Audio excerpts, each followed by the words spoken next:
The inflation assumptions many financial institutions share with you are broken. They are so broken, it'll only take 2 minutes for you to very clearly see that for yourself. Let's start the timer.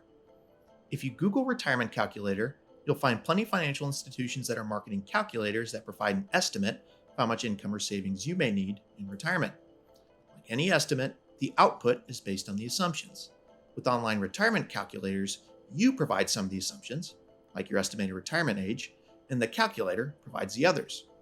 One of the key assumptions that most retirement calculators provide is inflation, which is very important for the estimate.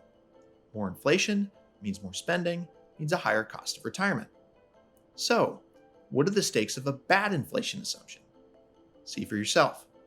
Picture spending either $50,000, $100,000, or $150,000 in today's dollars annually during your retirement. Take a second and select one of those hypothetical choices for you. Got it? Good. Now, here's how much your total retirement spending would add up to for a 30-year retirement based on 4 different inflation assumptions: 2%, 3%, 4%, and 5%. As you can see, the spending amounts swing by millions based on the inflation assumption you use. Now, if you had to choose one of these 4 inflation estimates for your retirement plan, a natural question you may ask is, what does average inflation look like over 30-year horizons in the US? Well, I pulled that data for the past 50 samples in our history, starting with the 30 years ending in 2022, back to the 30 years ending in 1973. So, how often did retirees get average inflation of 2% or less in that large set of data? Didn't happen once. 3%? Only about a quarter of the time.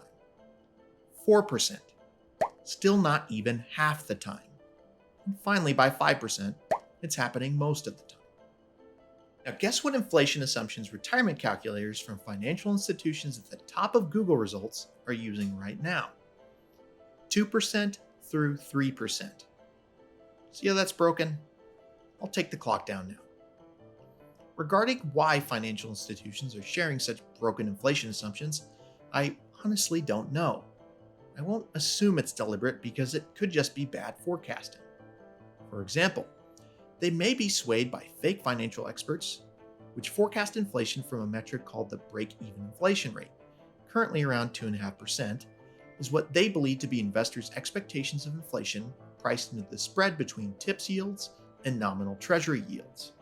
However, if they look in peer-reviewed journals where many real financial experts communicate, they'll find plenty of sources, like the 2018 paper from D'Amico, Kim, and Wei, I've linked below, which demonstrate that the break-even inflation rate is not an accurate measure of inflation expectations, because it ignores premiums for liquidity and inflation risks that are also priced into the spread between TIPS and nominal treasury yields.